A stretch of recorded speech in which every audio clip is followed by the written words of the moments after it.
Picking a soundbar in 2026 is honestly more complicated than it should be. Every box screams Dolby Atmos, every spec sheet is packed with channel numbers, and somehow half of these things still leave you straining to understand dialogue the second background noise kicks in. I spent time with 5 of the most talked about soundbars on the market right now and judged them on what actually matters day to day: movies, music, dialogue, bass, and gaming.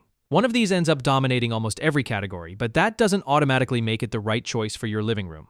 Here's how they actually stack up. First up is the Samsung HW-Q990F, and it's Samsung's flagship for a reason. It builds on the Q99D and Q99C, but the biggest change this time is the subwoofer. Instead of the tall tower older models used, Samsung switched to a compact cube with 2 opposing 8-inch drivers that cancel out each other's vibration. That means it's not thumping against your floor anymore, and it takes up noticeably less space. Across 23 drivers spread between the bar, subwoofer, and 2 wireless rear speakers, you get genuine 11.14 surround, and that's not just a spec sheet number. The upward firing drivers actually bounce sound off your ceiling, so when a plane passes overhead or debris falls in a scene, it really does feel like it's coming from above you instead of the front of the room. Dialogue holds up just as well, thanks to a feature called Avia Pro, which uses built-in microphones to detect background noise like a running vacuum or your AC, then automatically boosts vocals so you're not reaching for the remote. It's not without flaws. Push the volume up during music and the treble can get a little sharp. And the front display is honestly frustrating. Small, slow to scroll, and you'll end up checking the app just to see what mode you're in. This makes the most sense for mid to large living rooms where you want something close to real home theater immersion without running wires through the walls. It's also the strongest pick here for gaming, the only soundbar on this list with dual HDMI 2.1 inputs, supporting full 4K 120Hz pass-through. But if your space is smaller or 11 channels sounds like overkill, stick around,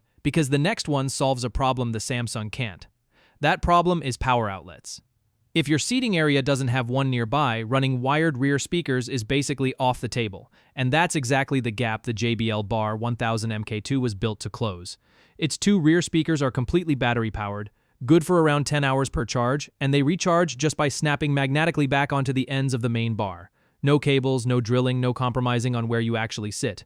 The bar itself sits low enough to avoid blocking almost any TV screen, and unlike the Samsung, the display here is bright and actually easy to read from the couch. For sound, JBL leans on something called Multibeam 3.0, which bounces audio off your sidewalls to widen the front stage, and paired with 960 watts of peak power, the 10-inch subwoofer hits hard, maybe a little too hard out of the box, so you'll probably want to dial it back through the app. Where it comes up short is height accuracy. Overhead effects tend to localize near the top of your TV rather than feeling truly above your head, and gaming tops out at 4K 60Hz instead of 120. This is the fix for anyone whose room layout has always ruled out real surround sound.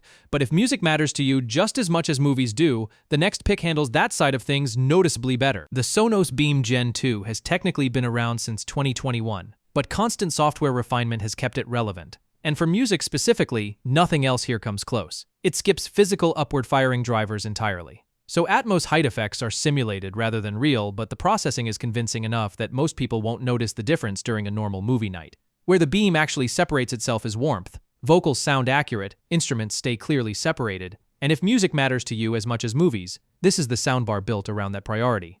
The center tweeter was even tuned by sound engineers who've won actual Oscars, so dialogue clarity isn't sacrificed either. The trade-offs are real though. There's no Bluetooth streaming at all. The True Playroom calibration only works with an iPhone, even if you're an Android user, and there's no HDMI pass-through, meaning everything routes through your TV's ports. Instead, apartment dwellers, or anyone in a smaller space who wants music and movies handled equally well, this should be the pick. But if budget is the deciding factor, hang on, because that one's coming up. Before we get to budget though, let's talk simplicity. Because the Bose TV speaker isn't trying to compete with any of that. No Dolby Atmos, no Wi-Fi, no app to download, just 2 angled drivers and a center tweeter built to do one job extremely well: make dialogue clear. Bose calls it dialogue mode. One button on the remote pushes vocal frequencies forward while pulling everything else back, so whispered lines or heavy accents stop getting buried. It even powers on automatically with your TV through HDMI CEC, so there's nothing to set up.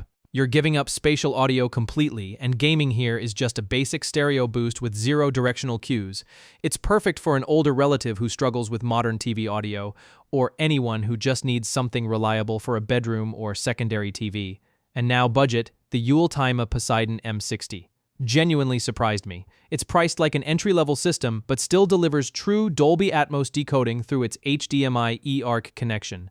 something you'd normally pay a lot more for. It even ships in 2 pieces that twist together on setup to keep shipping costs down. And the subwoofer is actually built from MDF wood rather than the cheap plastic you'd expect here, which helps it produce tighter, more controlled bass than you'd expect at this price. There are real limits though. Without physical rear speakers, the surround effect depends entirely on side-firing drivers bouncing off your walls, so the sound stays fairly front-heavy, and the subwoofer is wired, which restricts where you can actually place it. Still, with a 10-band EQ and 121 sound presets available through the app, you get more control over the sound than most budget systems ever offer. Anyone chasing the Atmos badge and a real subwoofer without flagship pricing, this is the smartest way to get there. So here's the breakdown. Want the most complete, technically impressive system and take gaming seriously? Go Samsung. Has your room always ruled out proper surround sound? The JBL fixes that. Care about music as much as movies? The Sonos earns the extra thought. Just want dialogue you can actually understand, without any setup at all? The Bose does that better than anything else here. And if you're working with a tighter budget but still want real Atmos and proper bass, the ULTIMEA is the obvious move. If you found this video helpful, make sure to subscribe because we regularly review the best tech products to help you make smarter buying decisions. If you want to check out any of these soundbars, you'll find all the links down in the description.